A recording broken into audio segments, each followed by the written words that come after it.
তারা বলেছিল পুজো হলেই আত্মা মুক্তি পাবে, কিন্তু ভুল করেছিল। আত্মা মুক্তি চায়নি, সে চেয়েছিল বদলা, আর সে বদলা আজও শেষ হয়নি। ওয়েলকাম ব্যাক সকলকে ভূতের বিচার চ্যানেলে। আজকের এপিসোড নাম্বার 32। আরও একটি বাস্তবিক ঘটনা নিয়ে চলে আসলাম তোমাদের সামনে, যেটা উড়িয়ে দেবে তোমাদের রাতের ঘুম। তো বেশি দেরি না করে শুরু করা যাক আজকের ঘটনা। আর ঘটনাটা শুরু থেকে শেষ পর্যন্ত অবশ্যই শুনো। 2022 সালের শেষের দিক। কলেজ পড়ুয়া অরুণ বন্ধুদের সঙ্গে একটি পুরনো গ্রামের দিকে ট্রেকিংয়ে গিয়েছিল। গ্রামের নাম চণ্ডীপুর। এই গ্রামটি অনেক বছর ধরেই প্রায় জনশূন্য হয়ে পড়ে আছে। সেই গ্রামে যাওয়ার মাঝপথে পড়ে একটি পুরনো বিশাল বড় বট গাছ। লোকজন বলে এই গাছের নিচে একসময় মেয়েদের বলি দেওয়া হতো চণ্ডী পুজোর নামে। সেই থেকেই নাকি এই বট গাছের নাম অভিশপ্ত বট গাছ। কেউ সন্ধ্যার পর সেখানে গেলে আর ফিরে আসে না। অরুণ এসব বিশ্বাস করতো না। সে বন্ধুদের জোর করে গাছের নিচে বসিয়ে সেলফি তুলছিল। কেউ কেউ বিরক্ত হয়, কেউ আবার ভয় পায়।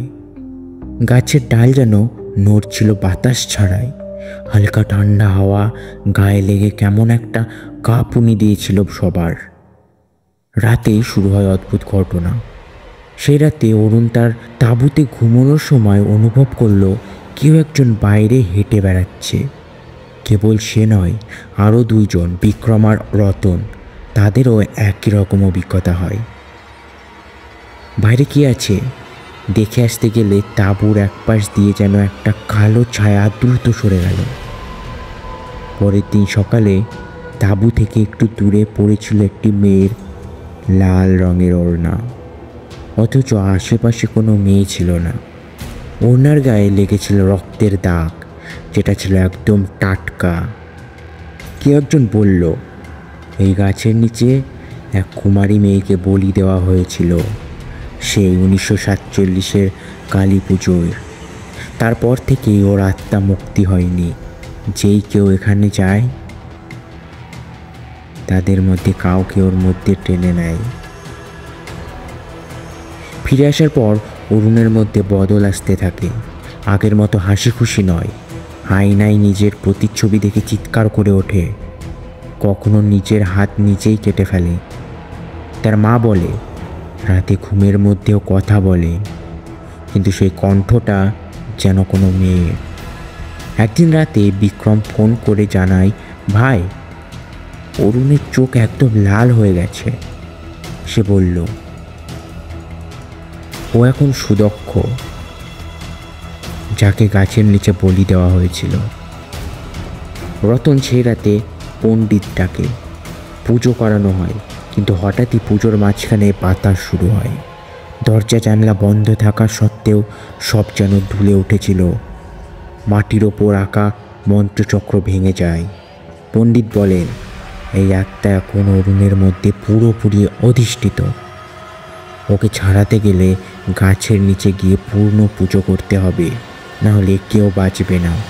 পুজোর জন্য তারা আবার যায় সেই চণ্ডীপুর গ্রামে, সেই বট গাছের নিচে।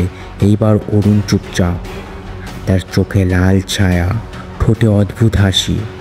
মধ্যরাতে পুজো শুরু হয়। একজন করে তারা সুরক্ষা বৃত্ত আঁকে। কিন্তু হঠাৎ অরুণের কণ্ঠ বদলে যায়। সে চিৎকার করে বলে, আমি মুক্তি চাই না, আমি চাই বদলা। চারিদিক অন্ধকারে ঢেকে যায়। বিশাল বট গাছের ডালগুলো যেন হাতের মতো নেমে আসে। অরুণ ধীরে ধীরে মাটিতে গড়িয়ে পড়ে। তার শরীর থেকে ধোঁয়ার মতো কিছু উঠতে থাকে।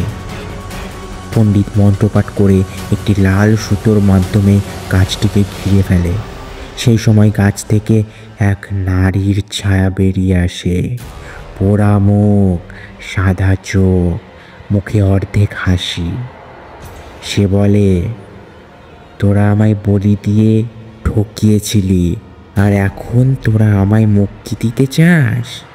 আগে তোদের রক্ত চাই, তারপর মুক্তি। পণ্ডিত আত্মাটিকে শুদ্ধ করে দেন। গাছটা হঠাৎ এক তীব্র আলোয় ভরে ওঠে, আর সেই আলোয় একটা মেয়ে চিৎকার শোনা যায়। তারপর সব চুপ। অরুণ জ্ঞান ফিরে পায়, তবে সে সেই ঘটনার অনেক কিছুই মনে রাখতে পারে না। তবে গল্প এখানেই শেষ নয়। গ্রামের এক বৃদ্ধ লোক, যিনি সবটা দেখেছিলেন, বলেছিলেন শুধু আত্মাকে মুক্ত করলেই অভিশাপ শেষ হয় না, ওর রক্তের বদলা এখনও বাকি। সেই ঘটনার পর বিক্রম আর রতন দুজনেই 1 বছরের মধ্যে এক দুর্ঘটনায় মারা যায়। গাছটাকে কেটে ফেলার চেষ্টা হয়েছিল, কিন্তু কেটেছিল গাছ, মরেছিল কাঠুরে। শেষবার যে গাছের নিচে গিয়েছিল সে আজও নিখোঁজ। ঘটনাটি ভালো লাগলে চ্যানেলটিকে সাবস্ক্রাইব করে দেবে, ভিডিওটিকে লাইক করে দেবে, আর প্রতিনিয়ত ভিডিও পেতে বেল নোটিফিকেশনটা অন করে রাখবে। Good night.